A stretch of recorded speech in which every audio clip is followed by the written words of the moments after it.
Hey, Brittany. Hey, how are you? Good, how are you? I'm good. Thanks for coming in this morning. Yeah, no problem. I just wanted to meet with you, kind of go through our pre-conference planning for this week's lesson that I'm going to be coming by to observe. Okay.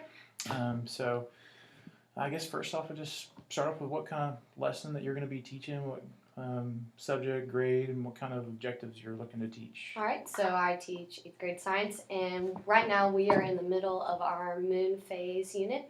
So what we're going to do is they're going to, we're towards the end of the unit. What we're going to do is that students are going to demonstrate their mastery by telling me how to model rotation revolution. They're going to show me that they can predict moon phases, they can describe moon phases, and then they're going to explain to me about tides and eclipses. Okay, good. So this is towards the end. They've already Yes. had all this information. This is stuff that they should be showing you that they've mastered at Yes, this point sir. in time. Okay, good. So when you're looking at this lesson and you think about how you plan it out, what are some things that you think of that could be difficulties and challenges in the lesson for the kids? Right, so moon phases is already a difficult challenge just because it's based on all perspective. There's new words like waxing and waning, there's words of crescent and gibbous. And Right. so some kids are going to just struggle just looking at the perspective of it and then having to predict. And so we've been practicing this for quite a while. And so most students are pretty good at it. However, I still have a couple of struggling students. So if I find that during these stations that they're still struggling with that, I'm going to pull them to my teacher table and just have them practice. Can you demonstrate it? Drawing it, going into different ways of how to draw it, just for them, just so they get more comfortable on it, so that way they can show me that they can master it when they take their test or when they have their exit ticket. Okay, good. So you really kind of identified that Yes. the vocabulary is a challenge, and then just understanding that the perspective of Earth and Moon is Yes. difficult, right? It Very is. abstract. So that's good. So during the lesson, what are some things that you expect the students to be doing, and the way that you kind of approach that, knowing the challenge that you've got? I know you mentioned the teacher table. What else are you going to do?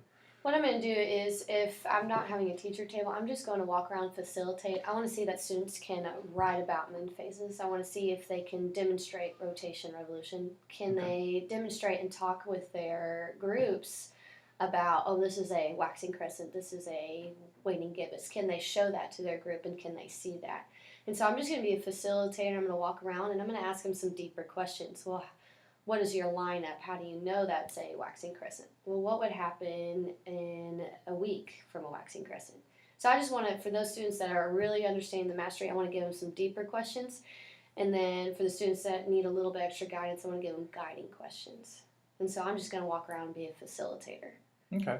Well, it sounds like you've got a good plan to be able to differentiate by kind of focusing on the different types of questions that the students are going to get, and so that's good.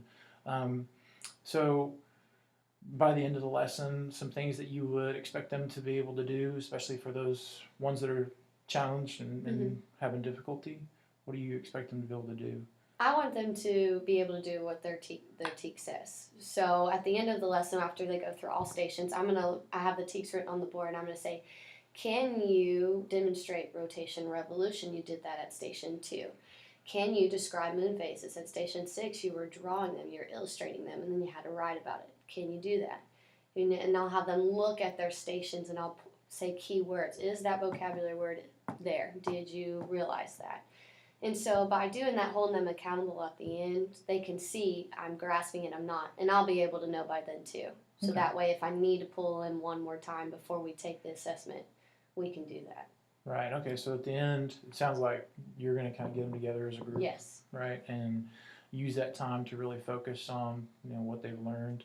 Are they turning anything in, or do you have anything at the end that they're supposed to be doing? At the end, they're going to turn in their station packets, and I'm probably going to have them do a quick write just over probably describing moon phases, because I just really want to make sure that they have mastered that. Because if they've mastered that, they can do eclipses, they can do tides, and rotation and revolution is just kind of the pre-piece, which we've been practicing that for about 2 weeks now, so they should have that down for sure. Okay, good. And as I'm coming in, is there anything in particular that you know, you would like for me to kind of look for in the observation that Yes. you'd like some feedback on. Yes, I would. My ESL and SPED populations I have quite a big number this year, and I really want to help them. I really want to get that passing rate up for them and give them more confidence. Can you just watch to see if my level of questioning is good for them? Do they understand what I'm saying? Do they look engaged? Do they look like they want to learn, or do they just trying to get through it? Because for me, I want them to know that they can do this. They can do anything to put their mind to. I don't want them to think this is hard and give up, because that's what a lot of them tend to do. So just watch my level of questioning. Am I guiding them? Do they seem engaged? And if anything, give me feedback on how I can help them even more. Absolutely, that's important. You know, I mean, and I'll look for that for you, and just kind of watch what's going on with that group, and then, you know, just to kind of go over everything that we've Yes. talked about. I'm coming to observe you. You're going to be doing a lesson towards kind of the end of your unit. Yes. They should have pretty good skills towards this Yes. already, and they should be able to show you some things on moon phases, on tides, and they should know the words rotation, revolution, Yes. and use those words. And you kind of want me to really watch just the way that you're questioning and the way that you're guiding Yes. your special ed and your ESL students. Yes, Right. sir. Okay. Well, I will look forward to next week and the observation, and afterwards we'll have a post-conference to go over it. So it sounds really good, and I look forward to working with you. All right. Thank All right. you. Appreciate you. Thanks, Brittany. Have a good one. All right, bye. Bye.